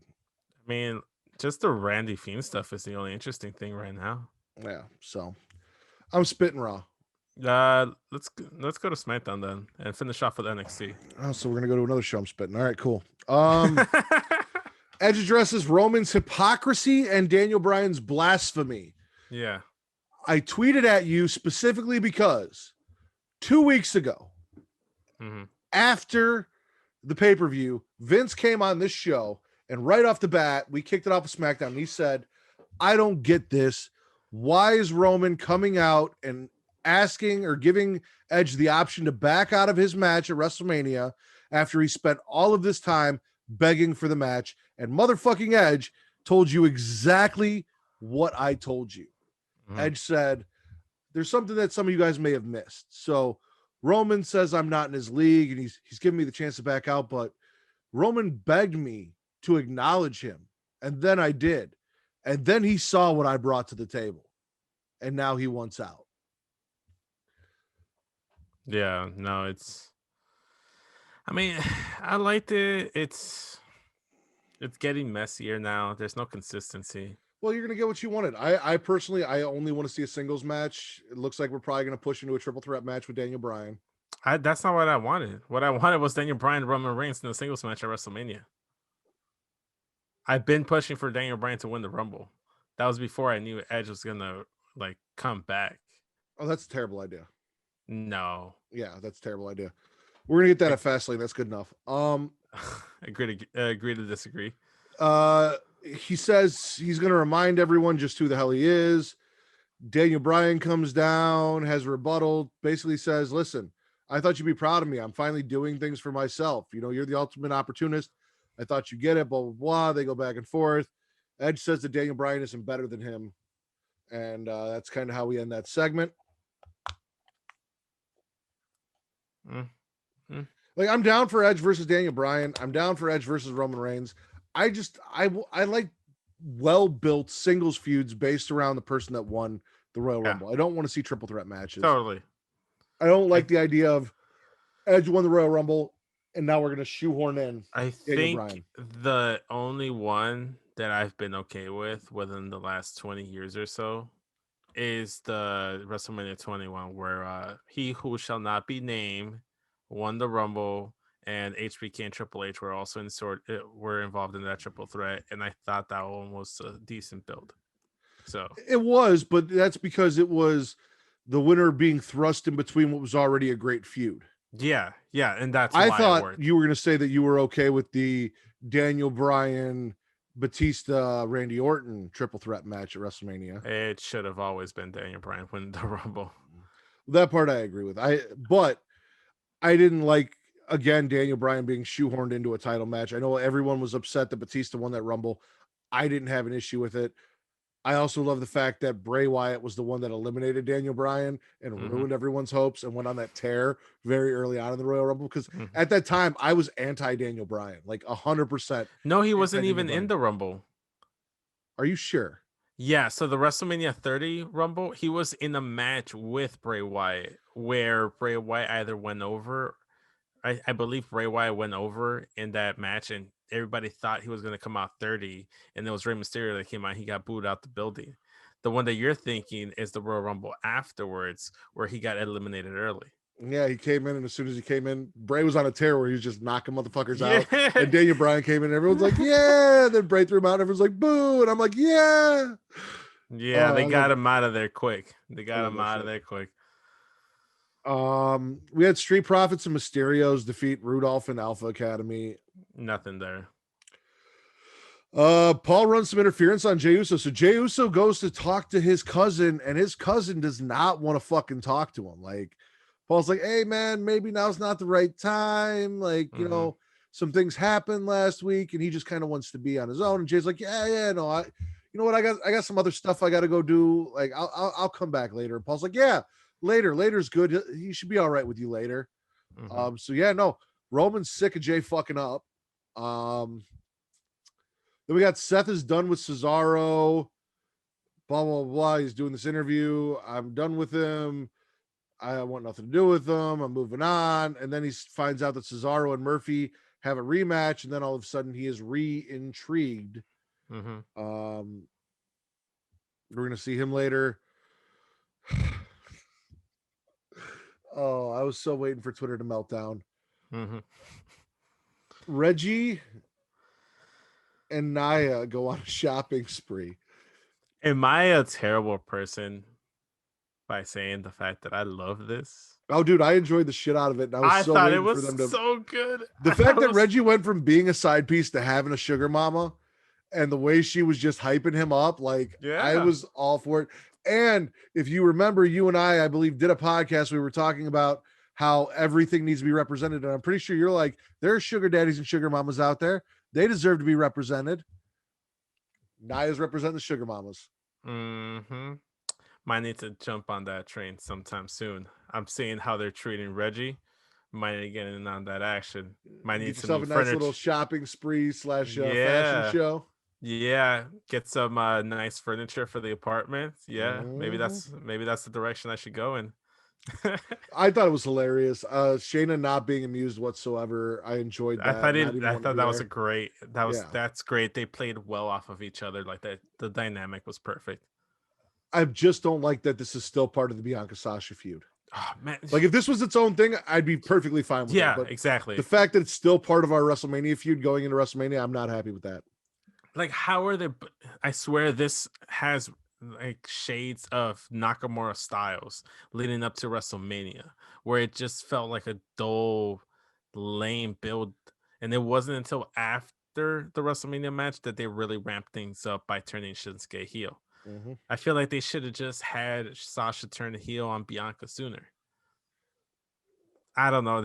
I think they just wanted to have their cake and eat it too by having Sasha Banks stay babyface a little bit longer. But this feud can't go on or be like any interesting if Sasha Banks is not a heel. However, I don't know if you saw or not, she's losing a little bit of the blue in her hair and having a lot of black on the top. So maybe the blue, once that goes away and she goes to like natural dark hair brunette Sasha, maybe then she'll be a full heel. Possibly. Mm-hmm. We'll see. I don't know. I'm not feeling any of this like really, and it's disappointing because you gave me the prospect of Edge versus Roman Reigns, even though that wasn't my top match. I much rather would have saw Edge go to NXT. Like that's still an exciting thing, and we're doing some weird shit here. And also Bianca versus Sasha, that was like that's what we want to see, and they've somehow found a way to like suck the life out of it. Yeah, no, it is what it is, man. I'm still excited for the match because the match is still gonna be a banger, but I just hope Bianca wins. Cesaro versus Murphy ends in a DQ when Seth jumps Cesaro and starts delivering some curb stomps to him and beating the shit out of him. So he was done until he wasn't done. Yeah. I mean, I don't know how I feel about this new Seth Rollins, man. Like I was interested at first, but it kind of feels like the same old, same old. He's kind of like spinning his wheels. You know, it needs some direction. Like I'm good with the Seth Rollins Cesaro feud. Yeah, no, I feel like it's missing something. Yeah, there's something that's not hitting. And I honestly don't think it's on Cesaro's end. I think it's on a storytelling end. Like there's something they're missing in the story that they're trying to tell it's not hitting for me because the matches are going to be bangers. Yeah. But the reason for me to care about why this is happening just isn't quite there. Definitely, man. Sammy kind of forces KO to be part of his documentary. Yeah. Unfortunately, I don't like what they're doing with KO either, man. This guy was beating the shit out of Roman Reigns week after week. Top contender for the WWE title. Looked like he was legit the biggest threat to Roman Reigns. And now he's back on the KO show and possibly being part of. He's probably going to be in a feud with Sami Zayn. My guess is it's going to be heel Sammy versus face KO. And here's the thing: I was actually lobbying for that leading into WrestleMania. With them both being in the chamber, I kind of wanted it to be a situation where some story beat happens in the chamber that leads us into Kevin Owens, Sami Zayn one more time. This time as Kevin Owens is the babyface and Sami Zayn is the heel. I thought it would have been a great match. It would have been something for Kevin Owens to do, and it wouldn't really hinder him too much in terms of like going down in the pecking order for that world title, because he could just be like, I'm being sidetracked by this like past rival of mine that keeps coming back. And it'd be kind of like Goku trying to go after someone else in the tournament, but being pestered by like a Vegeta or something, or a Frieza coming back. He has to take on that challenge before he can move on, because there's just too much history there. I don't know if I'm pretty sure they could still go into that. I just don't like the avenue they're taking, because I feel like they're gonna take a very lighthearted approach where Kevin Owens just kind of mocking Sami Zayn the whole Reek time. is going to be so mad at you for talking about Dragon Ball Z while he's not here. He's always mad at me. Yeah, I don't know. Well, I got to see where it goes. It could be fun. Didn't we kind of have like a heel Sammy versus face KO feud when KO was feuding with Shane McMahon? I don't know. No, because he turned heel with Sammy. Sammy turned heel for Kevin Owens. Okay, to help that's him. right. Yeah. That's right. Yeah, so we've never actually had the dynamic. We have Edge backstage trying to talk to Jey Uso about whatever's going on. Jay's like, mind your business. KO show with Sasha and Bianca. Now, here's the thing. Even though they were fighting over Reggie, the back and forth between Sasha and Bianca was great. It just would have been so much better if it wasn't about fucking Reggie. Bianca's mad at Sasha because Sasha's entertaining Reggie. Sasha is playing up the she's better, more beautiful champion, can't be beat, blah, blah, blah, blah, blah. But it's fucking Reggie. Why is Reggie the crux of this feud, Vince? Why is Reggie the reason they're fighting and not the fucking SmackDown Women's title? I don't fucking know, man. I don't fucking know. But as us Mexicans say, Reggie tiene pegue. He's got game, man. He got girl. I was like, that's fantastic. I need a translation. It's in layman's terms, like he got game, basically.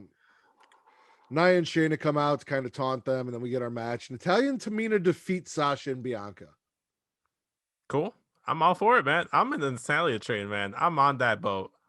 See what I did there? See what I did there? I'm on that boat with Natalya right now. I'm feeling it, man. You gonna rock the boat? Hey, I might just have to. Yeah.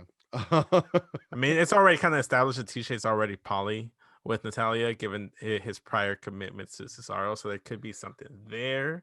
So there might be a willingness in the Neidhart household to go ahead and entertain such things. So do you think Natalya would be a good sugar mama? Oh, I think she'd be a fantastic sugar mama. See, I don't, because all of her money goes to those cats, bro. Like, you're not competing with those cats. True. I don't know. Maybe that's a situation you're just gonna have to be in there to fully experience. Are you comfortable going furry? Like, would you dress up as a cat for Natalya?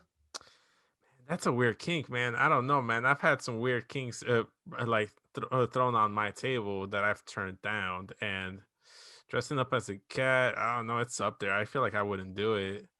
Like, it had to be how bad you want to rock that boat? Not that bad. Not bad enough to dress up like a cat and let her pet the pussy. It would have to be a situation where I've already would have gotten the pussy, and I know it's like the best pussy ever. In which case, yes, I will dress up as a cat. I don't think that Natalya can throw the pussy like that, though. Like, I really don't think that game is fire. And I think that's the crux of it all. You can't just go in there assuming it's good, and then like, okay, yeah, because at that point, you don't give yourself some wiggle room. You have to go ahead and just gotta say no. Like, I would say no unless I've tried it and it's like the best ever. In which case, I'll do whatever it takes. It's kind of like it's kind of like this podcast. Like, I don't know if our podcast is good or not because we've only ever had one listener. Right. She's only ever had one partner, so like she's only ever had to please one person. Yeah, I mean, shout out to our one listener. You know who you are. I think we have more than one. I think we have plenty. Have plenty. Something like that. I feel like we hit double digits. I don't know. Just it's weird having your women's champion, like the main event of WrestleMania, who like they hyped up as in the KO show. They brought up the last time we saw this was John Cena and Shawn Michaels, where you had tag team champions competing at WrestleMania against each other. They put them on a Shawn Michaels HBK level, and then they lost to Tamina and Nia over Reggie. It's no bueno. It's not good, man. And then Sasha basically said, "Listen, I'm not going to take the blame for you taking an L in our match." Yeah, you can't, Sasha. I'm sorry. You're my girl, no. But this one's on you. Biggie wants Apollo, but Apollo ain't coming. So challenge is out there. Corbin and Sammy show up. They want to take on the challenge. They're arguing about who's going to challenge Big E. Big E's like, listen, whichever one of you gets in the ring first gets the match. Sammy gets in the ring first. So Sammy gets beat by Big E. I mean, the match was all right. the beatdown afterwards by Apollo was really where it was at. Yes, Apollo came in and whooped Big E's ass, showed that he has power, slammed Big E.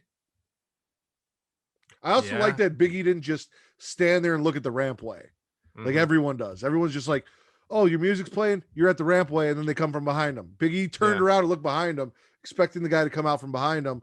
It was looking all around except for the one blind spot that he had that Apollo came in from. So I appreciated that. I thought it was great. I think the pairing between Big E and Apollo has been fantastic right now. I kind of want to see Apollo take that title from Big E. Nothing against Big E. I think he's a great IC champion. I think he's fantastic. But I'd like to see what Apollo can do as this heel like character he has going on right now. Because even like after the fact, him putting the steel steps in the middle of the ring and standing on top, just kind of like when you win like a competition in the Olympics and you're just kind of like on the pedestal. I really like that he kind of did that. I was all for it. I loved it. I didn't actually. I had some shit going on, so I had it on, but I wasn't paying attention to the main event. So I'm gonna let you speak more to it. I know that there was the contract signing. I heard Roman say he changed his mind. He didn't think Daniel was deserving. And then I know Edge came out and caught a knee at the end, and I heard that there's going to be a match between Jay and Edge next week, and the winner of that is going to be the special enforcer for the championship match. So what happened in between Roman saying Daniel's not worthy and Edge catching a knee from DB? So essentially what happened was the fact that what you were saying, Roman basically is like, oh, I changed my mind, you're not worthy, and all this other stuff. Daniel Bryan's like, I'm excited to start signing the contract. It's like, who knew that Roman Reigns was a man of his word? Just kind of calls him out, saying it's like, oh, like back at, like, you kind of don't want to face me because deep down, I've always been better than you. I know I've always been better than you. And like, heck, I'm probably the head of the table. Like, I should be part of the like Onai family. And then he just kind of like mocks Roman, like in a very childish way, and just gets under his skin. And I just didn't really like that. That's all it took for Roman to be like, you know what, I'm gonna beat you up now and I'm gonna sign this contract. That's kind of what happened. He was taking shots at him, saying that shots. not Sorry. Those kind of shots. The vaccination special has got that stuck in my head. Oh my gosh, no. I mean, great use of the song, but no. He made the one line that I did like was that he's saying, you're just mad because I was able to do what you couldn't. I made Jey Uso quit when you couldn't, because technically he never quit. Is that when Jay stepped up and started yelling at Daniel? Yeah, that's when he kind of saw that too. He's tossed the table and kind of got in DB's face, talking about being disrespectful and like, you know what, maybe this match should have a special enforcer just so we know it's cut cut down the middle. That's the phrase, right? Yeah. That's the phrase. Called down the middle. Called right down the middle, right? Not cut down the middle. Called down the middle. Yeah. But you got the gist of what I was saying. Yeah, no, I'm with you. So he's saying that he should be the special enforcer. Edge comes out saying, no, you know what? If anyone should be the special enforcer, this should be me. Hey, Adam Pearce, how about we make a match next week on the very first singles match I've had on SmackDown in years. Me versus Jey Uso. Winner becomes a special enforcer for that match at Fastlane. Adam Pearce agrees. They get into a whole scuffle and leads to Daniel Bryan like knee to Edge and stuff, like you said. Okay. And that's how SmackDown closed off. Spit or swallow? I'm a gargle undecidedly, man. I already told you I'm spitting. Like the Big E stuff was great, and the Shayna, Nia, Reggie shopping segment was great, but the rest of the show was, to quote Daddy Delgado, mid at best. Yes. Put that on the t-shirt, man. Put that on the t-shirt. That's what we need to do. Merchandise. Okay, so NXT. Probably. I was going to say Smackin' and Raw, and then on the back, every other podcast is mid at best. There we go. Man, NXT, probably the most perfect show I've seen in a minute. Well, that's how I feel, because tell them, Matt. Talk to them, Matt. Talk to the people. If you guys listen to the Smackin' and Raw podcast, can you not tell that it felt like I booked this entire show? So we kick it off with William Regal, and he's got two major announcements. One being NXT TakeOver Stand and Deliver will be 2 nights. The second being the announcement of the NXT Women's Tag Team Championships, because William Regal is tired of waiting for people to do things. So the NXT team went out and just did it on their own. And he announces that the winners of the Women's Dusty Classic will be the inaugural NXT Tag Team Champions in Dakota Kai and Raquel Gonzalez. We have all of the women on the NXT roster. Before we continue, quick question. Would you have preferred them bypass the Shayna Nia match and just award them the titles? Just similar to what they did with the Cruiserweight Classic, where it like at the end they surprised the winner TJ Perkins with the inaugural Cruiserweight Championship. Would you have preferred that as opposed to getting the match, getting a dusty finish with Adam Pearce doing his shenanigans? Hindsight being 2020, yes, and this is why. I've made this case in countless group chats and conversations that I've had.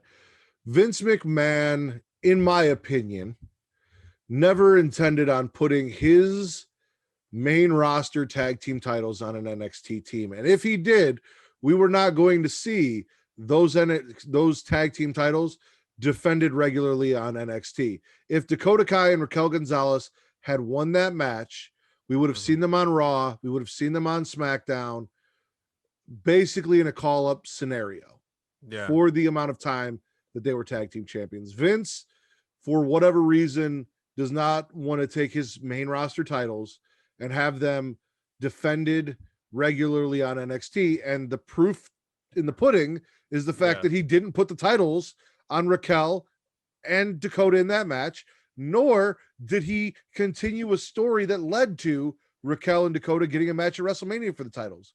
If he saw value in them as tag team champions, he would have put the titles on them. He did not.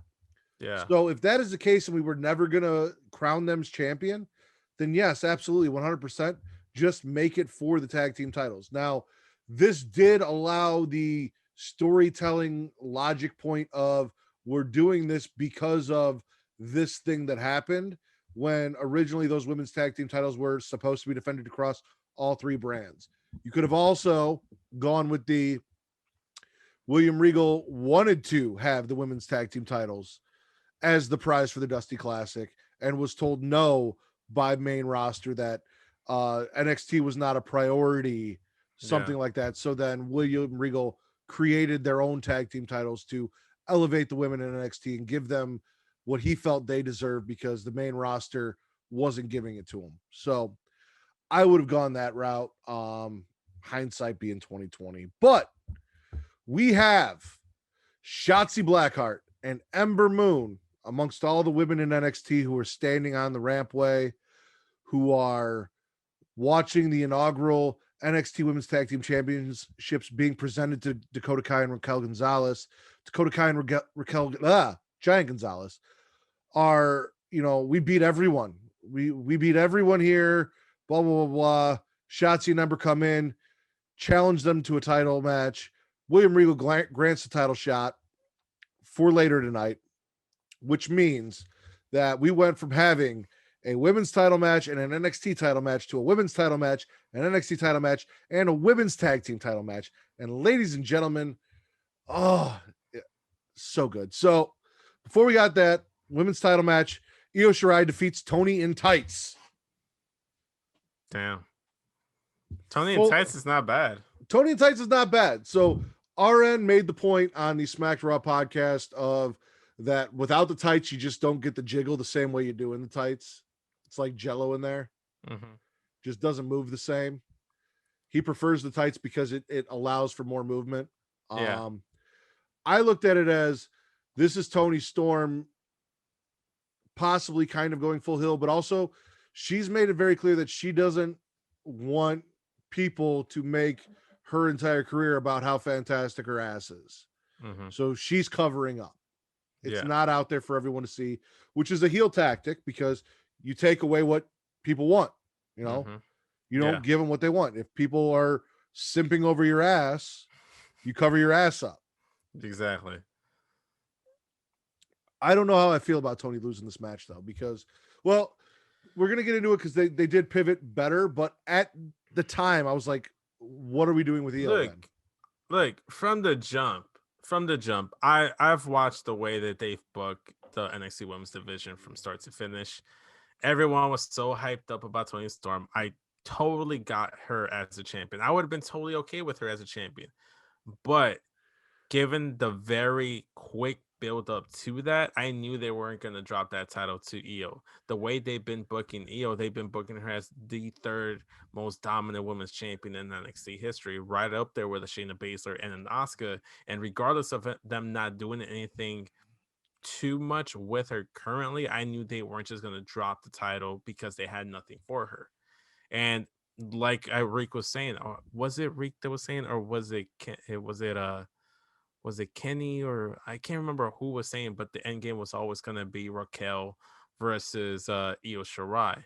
There was only just a stopgap for the Dusty Cup for Raquel Gonzalez because they needed teams. And I agree with that. And I also made that point that I didn't think that Raquel and Dakota should have even won the Dusty Cup, because I felt like Giant Gonzalez was the one that pinned her at War Games and deserved to have a singles match. Like, speaks to the point that I made earlier, which they are going to correct later in the show. Shotzi and Ember should have won the Dusty Classic from the get-go. It was really literally like, I'm not saying you're wrong. All I'm saying is that they just wanted to give that accolade to Raquel just to pad her stats, because they're gonna book Raquel just like they've been booking Charlotte. She's gonna be the next Charlotte in terms of getting monumental like milestones. Her, Rhea Ripley, Charlotte, those are gonna be like the next big projects that they've been building up, and it just totally makes sense in my eyes. And also too, the fact that they kept mentioning that Tony, that's the one person that Io hasn't beaten was Tony, and then they were in the Mae Young Classic finals, and Io lost to Toni Storm. The fact that they kept bringing that up, they were just giving us enough motivation and doubt that Tony could pull off this victory and get the title off of Io without really actually doing it. That's how you create like intrigue in a title change. You get more interest in the match itself, because if you feel like it's a foregone conclusion that your champion's going to retain or that your champion's going to lose, you're not really interested in the match itself. You lose a little bit more intrigue in it. They did a great job in making you believe it, but I've seen the booking of the women's division from the jump in NXT, and I knew they weren't going to just drop it on a random episode of NXT, even though they've done it on house shows with the NXT title and Samoa Joe and Finn Balor. I just didn't see it. You also did it with Finn Balor and Adam Cole. Yeah, but that was because they needed to crown the champion. No. The title was vacated at that point because Karrion Kross got injured. I thought Finn Balor beat Adam Cole for the NXT title. No. Adam Cole lost the title to Keith Lee in that champion versus champion match with the North American title. Then Keith Lee lost the NXT title to Karrion Kross. Karrion Kross got injured. The title was vacated, and then Finn Balor and Adam Cole went for the title. Okay. Yeah. So, again, I'm pretty sure Toni Storm is going to be champion within the year. She's going to be champion within the year. I just knew it just wasn't going to happen right here and now, because they took a minute for Io to get the title, and Io should have gotten the title sooner than she should have. Bianca never got the title, even though she should have gotten that title from Shayna Baszler. They just never did it. Okay. LA Knight debuts next week against anyone who has the balls to fight him, and Bronson Reed, who is still pissed off from losing his match last week because of LA Knight's distraction, accepts that open challenge by punching him in the face and having to be separated. I like the scuffle. I like the pull apart. I'm a big fan of pull aparts in wrestling or any sport in general. Like, I've grew up watching the 2000s NBA, and they always did like pulls aparts when they would get into scuffles. The refs would get involved. I think those are great. I always get a kick out of them. And I'm an LA Knight guy. Until he proves that in the ring he can't go, I'm going to support his promo work because I'm a fan of it. I know you're still not 100% there with him, but again, being the TNA Impact smart that I am, or like I've seen his work. I'm a mark for him, and I like his stuff. Yeah, I'm just not familiar, so I got to see what he has to offer. Mm-hmm, for sure. He better go in the ring though, because if he doesn't go in the ring, I am not going to get behind him. I don't care how good he is on the mic. Yeah. And please don't do like you did EC3. And well, obviously they're not going to because he is talking, but don't take away the one really good aspect of his character. Yeah, well, he's on NXT, so they didn't really take that away from. They didn't let EC3 talk the entire time he was on NXT. Yeah, they give him like promos and stuff. Or no, that was the main roster. That was the main roster. Yeah. Yeah. I was about to say. It's all one. It's all a blur. It's all a blur. It's hard to remember that EC3 was even on the main roster because he wasn't really ever on the main roster. Yeah. Mm-hmm. Gargano gets Theory all gaslighted about Loomis and gets them ready for a fight. I love the part where he's like, your abs aren't even all that cut. He rips off his shirt. It's like, I'm tired of this. That was the one thing that pissed him off. I thought it was hilarious. I'm really loving the Way, man. The Way are knocking it out of the park. I think they're hilarious. I agree. I still want them to keep that funny stuff in the backstage segments and away from their matches. Yes, that I agree with. Pete Dunne defeats Atlas. I want to say that I love that Jake Atlas was on there, and I was excited to see my boy Jake Atlas because I love Jake Atlas. But the minute I heard that Pete Dunne music, I'm like, oh shit, he's fucked. He is fucked. I felt bad. After his win, he declares himself the best technical wrestler in the world. Yeah. And he challenges anyone to prove him otherwise, which leads me to believe that this is going to set up his takeover stand and deliver match against who? I don't know. I think it's wide open who it could be. Well, do you have any guesses as to who would? I have zero guesses. I genuinely do not know who it could possibly be, unless it's like a returning guy to NXT, either like main roster to NXT or someone we just haven't seen in NXT in a while. Like, I don't know who it could be. Pete Dunne versus Kurt Angle. We did see the tease from Kurt Angle. No, for the AEW show that ended up Kurt Angle's just a troll. He knows what he's doing. His shit on. No, maybe he was putting his shit on in response. Well, no, that was actually before that promo, but still, maybe he was gearing up to prove that he is the best technical wrestler in the world. No, that's not the case. Do you have any guesses? I really don't. I was really hoping you had something for me or someone that you really wanted to see that was going to spark. Because, I mean, unless they bring someone over from the UK, and even then, like, who do you bring over? Like, I really don't want to see, honestly, fucking Tyler Bate because he's doing this weird vegan hippie character. Yeah. That is completely losing me. This weird Zen fucking... Maybe a new hire? A debuting superstar? Parker Bordeaux? Is the next big thing going to come out and just demolish Brock Lesnar style Pete Dunne on NXT? I hope not. I hope not. Maybe a Kushida? Maybe Kushida. Kushida could be interesting.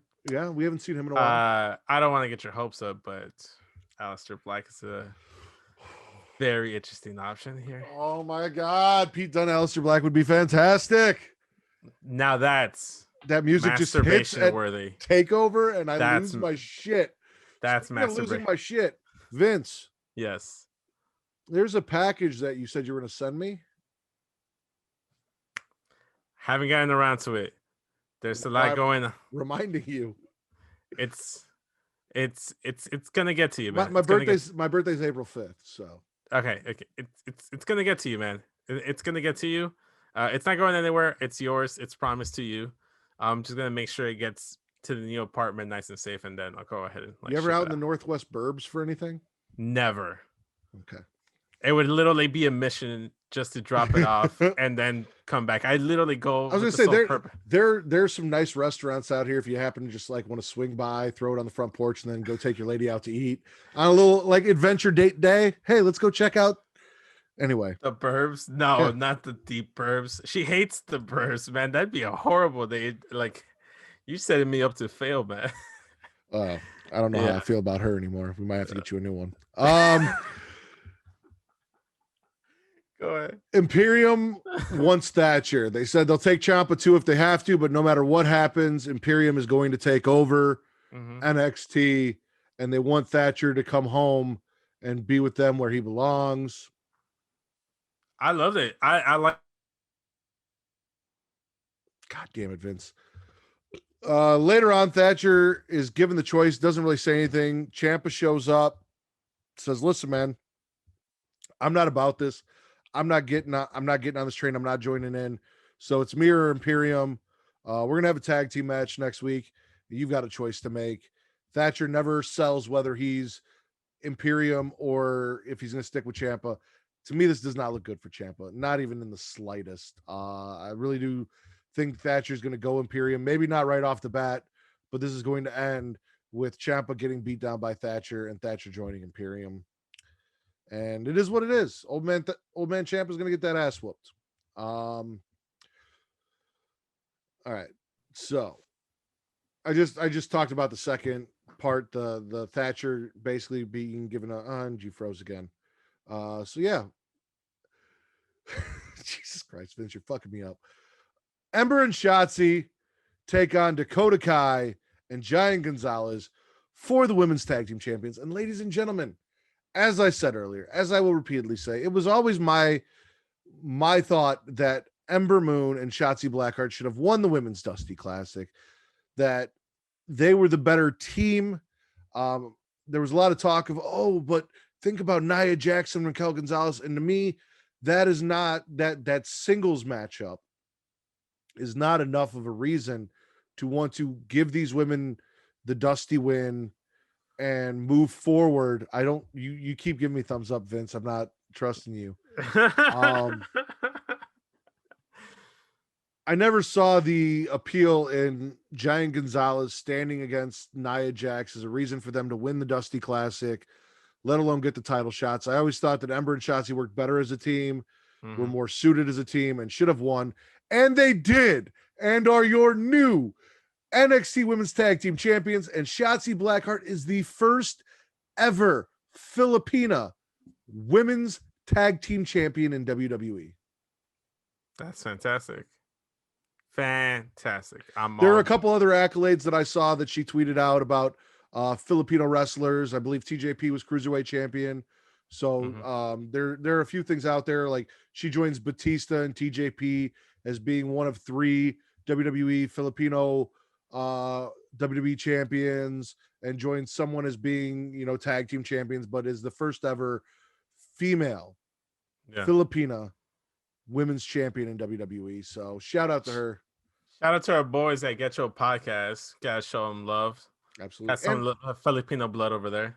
Ember Moon, who I fucking love, and everyone just kind of shits on because she's not the greatest promo, but she's one of the greatest in-ring competitors we got, is the first person to ever hold both an NXT Women's and NXT Women's Tag Team Championship. She will always have that. There will never be another woman that was both NXT and NXT Women's Tag Team Champions first. She is the first and only. Yeah, that's true. This is the way it should have been from the get-go. This is where we needed to be. And now they've got some nice gold to hang on that dildo shooting tank that they ride down to the ring. And I'm so excited. I couldn't be happier. I'm just excited all around for the NXT Women's Division. I feel like what Will and Regal stated is 100% true. They're probably the best women's division, probably one of the better divisions in general in all of wrestling right now. Like you look between, like in the States, you look between AEW, Impact, NWA, Raw, SmackDown, NXT. There's no one division that can touch the NXT Women's Division right now. They're freaking perfect. They're stacked from top to bottom. I'm just excited they get more opportunities.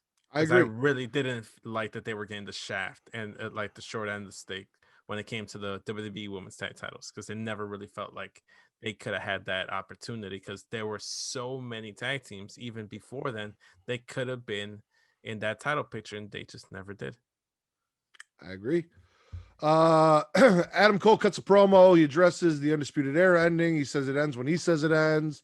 He talks about Kyle sticking his nose where it didn't belong, Roddy, blah, blah, blah, and how he's going to beat Finn tonight. It was okay. Yeah. Zaya Lee defeats Kayden Carter by DQ because Casey Catanzaro hits Zaya Lee with a crutch repeatedly to save Kayden from having her leg injured like Casey's was. Boa then comes in, gets involved, rips away the crutch, gets the crush symbol from Tian Sha, who they did refer to as Tian Sha this week. They did not call her Mei Ying. So props to NXT for fucking fixing that shit. Yeah. Another thing I was happy about. But Kayden Carter blindsides him and like takes him out so that her and Casey can escape before he's able to hit Kayden Carter. Now Casey, someone said, well, you knew that Boa wasn't going to hit Casey Catanzaro. And I'm like, why? And they're like, well, WWE doesn't let men, perpetrate violence against women. I'm like, Nia caught an RKO. Becky Lynch caught End of Days. Like, yeah, there's no reason why that couldn't have happened. Totally okay. That's fine. We have a promo from an airport from the NXT Cruiserweight Champion, Jordan Devlin. I was actually excited about this. Who is tired of the weather in the UK and is coming to NXT to take on Santos Escobar to prove that there is only one NXT Cruiserweight Champion, and it's him. I like it. Dude, I've been waiting for this to happen. I'm so stoked we're getting it. I think Devlin, for all of his downfalls, is going to tear it down with Escobar. It's going to be good shit. So I'm a homer here, and I'm super biased, but I really do believe that the right booking decision here would be Escobar to unify both titles here. Disagree. Because I feel like Jordan Devlin isn't going to stay in the States, and he's just going to take the Cruiserweight title over to the UK. Which I'm fine with, because I don't give two shits about 205 Live. He might stay over here because we've seen Tony Storm, Pete Dunne, other people stay over here. Here's my thing. Escobar has so much more potential than being NXT UK champion. Or sorry, NXT Cruiserweight champion, not NXT UK champion. I want to see them get the belt off him, and I want to see Legado move to that next step, whether it's the North American title, the main event, wherever he goes. We need to get him out of this. And if they do take it over the UK needs another title. Like, they don't have a North American title. They don't have a mid-card title. That sounds like a NXT UK problem, not an NXT problem. Wow. Again, Escobar has more value than just being Cruiserweight champion. Get the title off him, put him in the North American feud, move him up to that next step. He's proved himself as a champion. Now it's time to move him along, get him out of that Cruiserweight picture. He's not going to 205 Live and working 205 Live as champion every week and defending that title. So it's not like it's on 205 Live though. I wouldn't know. From what I've heard, he does show up on 205 Live and is building his character and Legado the Phantasma up over there as well. Really? I can't attest to these things being true or false. Who'd you hear it from? Who's your source? I'm gonna say Reek. You're gonna say Reek. I'm gonna say Reek. You're gonna say Reek. All right, Reek. I know you're listening. Have you ever told Vince Delgado that he's listening, he's not watching? Vince Delgado, that Santos Escobar was regularly building a character up on 205 Live. Just go with it, Reek. We had a Zoe Stark hype package. Which was good. They're putting a lot behind Zoe Stark. A lot of stock in Zoe Stark. A lot of stock in Zoe Stark, yes. Then we got Legado versus GYV. DQ. So MSK is dressed like the Breezango Space Guys. They reveal that it's them. They take out Grizzled Young Veterans, and then Breezango show up. No, it's not DQ. Legado actually get the roll of victory on Grizzled Young Vets. Really? I thought it ended in DQ. No, they got the roll up. They got the quick win. Dude's hand with the. That was after the fact. That was after the match. Okay.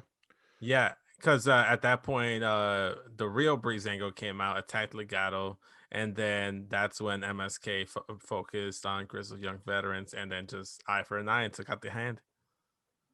And then the good guys celebrate. As they should. And then what should have been the case from the get-go, Raquel, Giant Gonzalez, Dakota Kai backstage, upset about losing in less than an hour the tag team titles that they were just awarded. Mm-hmm. Io walks up to Giant Gonzalez and says, I want you next. I liked it. It was aggressive. It was assertive. I'm all for it. I am too. This is, like I said, this is where we should have been from the get-go. Put the tag team belts or the Dusty Cup on Ember and Shotzi, Raquel in a singles feud with Io. This is where we should have been. And to continue what I've been saying, Adam Cole does not earn back his NXT championship. He loses to Finn Balor. He is haunted by a haunting looking Kyle O'Reilly, who until he got out of the crowd and into the ring looked like he had jaundice from the lighting. Like I thought he looked sick. Yeah.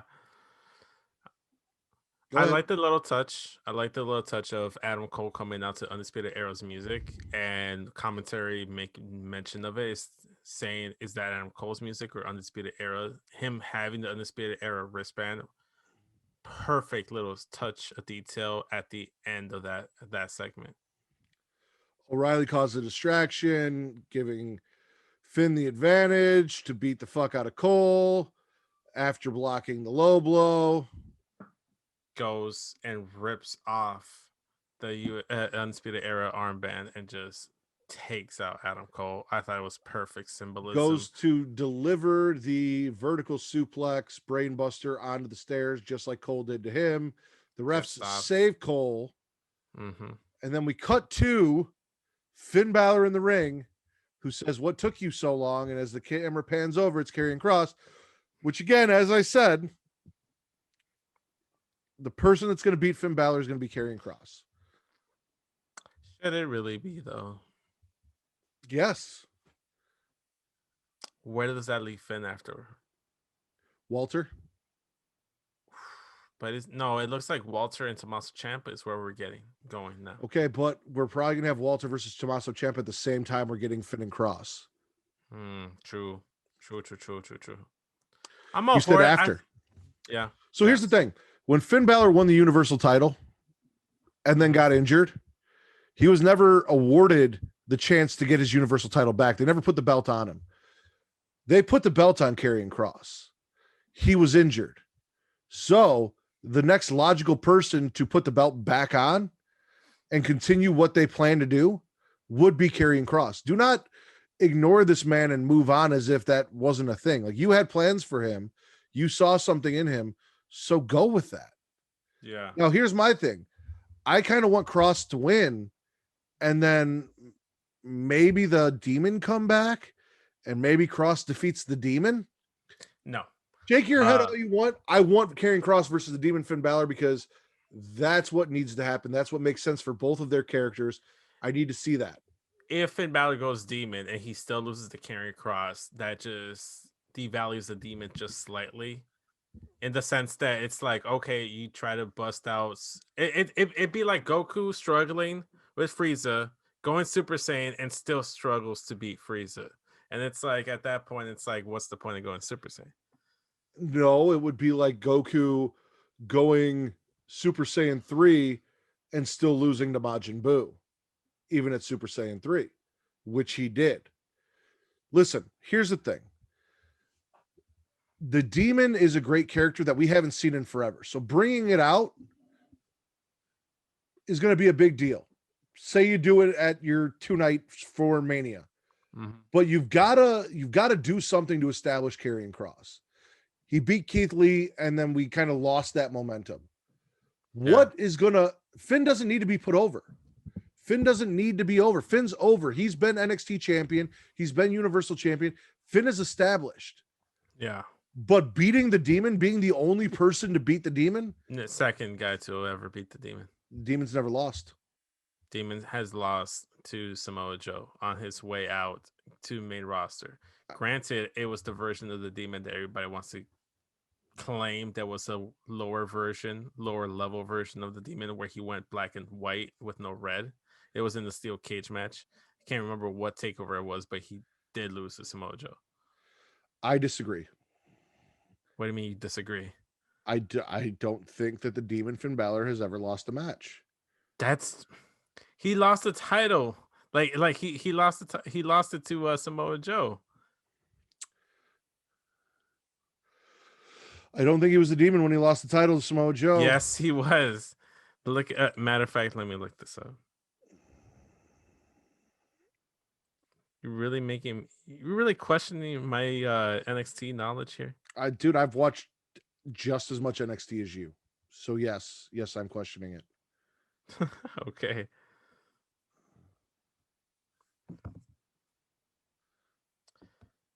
Let's see here. NXT TakeOver the End, a steel cage match, Samoa Joe versus Finn Balor. Finn Balor was the Demon, but he came out with black and white. Contest was also hindered by Finn losing the NXT Championship to Samoa Joe at a live event prior due to OnlyFans live in attendance. Low witnessing title change. Joe had to use a steel cage bout as a surrogate title coronation. He gained credibility as a champion at the expense of Balor. Finn attempted to escape the cage. Joe captured him and delivered a monster muscle buster off the top rope, ending Balor's tenure in NXT. Okay, I'll give you that. You win that one.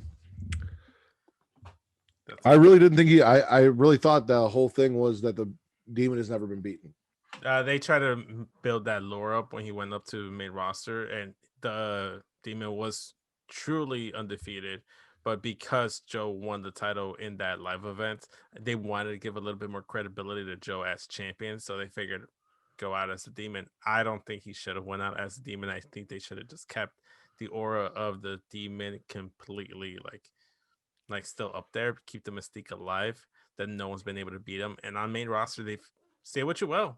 At least on the main roster, when the Demon came out, they treated it like it was the Undertaker at WrestleMania. And no one ever beat him on the main roster as the Demon. Yeah. So it would. I still think it would be a boon for Karrion Kross to defeat the Demon. Only one other person in history has done it. Yeah. In Samoa Joe in a steel cage match. Mm-hmm. So that would help put Karrion Kross over. I'm swallowing NXT. They gave me everything I could have wanted and more. Yeah, same here, man. I'm gonna swallow that and maybe even ask for seconds because it was such a great show. I genuinely loved everything they did. It like from the start at the top of the show. Right here, I mentioned how NXT might have been the most perfect wrestling show in a while. I will say I think that the best segment of the week was the ending of AEW Dynamite, but overall as a show, NXT, in my opinion, was the best show of the week. A lot was built on tonight's episode of NXT. Which is crazy that it was built on a night that had 3 title matches. Yeah, and they set up a lot for next week's show too. So I'm excited for that. All right, Vince. As per the Smackin' Raw podcast, NXT was the best show of the week. Yes, sir. Please go ahead and plug your socials, sir. As always, you can go ahead and follow me on many social medias using my handle at SESVince. I also have a link tree in case you want to look at all my contact. Linktree/SESVince. Go ahead and look that up. But also follow us on Instagram, Smackin' Raw Pod. Go ahead and check that out. We're starting to be a little bit more active there. I'm posting memes at the very least, trying to like post some stuff that gets shared on the Smackin' Raw Facebook page, which you should also join and be a member there. Facebook.com/group/Smackin' Raw. Yeah, definitely. You guys can also find everything at Facebook.com/Creation World. That is the banner under which Smackin' Raw exists. You guys can find me on Twitter at Matt Ritter. That's at MATTRIDDER. You guys can also go check out at Smackin' It Raw Pod on Twitter. Let's go get those numbers up. I keep asking you, you're not fucking listening. But hey, subscribe on YouTube. Go ahead and subscribe to us on YouTube, man. Try to get those numbers up as well. At Matt Ritter, there are the link trees that will take you to both YouTube and Pornhub. Linktree/Creation World will get you the video version on YouTube and Pornhub because we are back as the #1 wrestling podcast on Pornhub. You guys can also go check out all the other great content from Creation World at The Creation World on both Twitter and Instagram, and Facebook.com/group/Superflash Hero of Tomorrow. Travis and Mara are back doing recaps. We have Superman and Lois, The Flash, the final season of Black Lightning. Everything is coming back. So go check them out and show your support if you're a fan of superhero shows and stuff on the CW. We would appreciate that. Other than that, Vince, I think that's all we got. Yeah, that's all we got. It's a great week of wrestling. I didn't do it at the beginning of the show, and I don't know how. I had shit going on. I'm all confused. Please go support our guys, Young Kings Wrestling.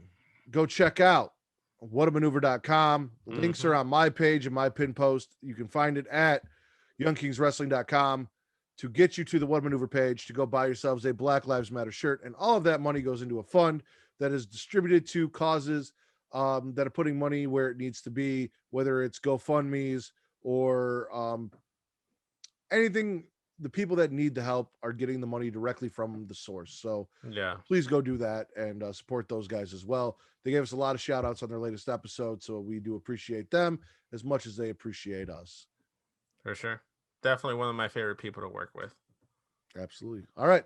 For Daddy Delgado, I am the Warden, Matt Ritter. We are Smackin' a Raw, and we are the #1 wrestling podcast on Pornhub, and it feels so good to say it.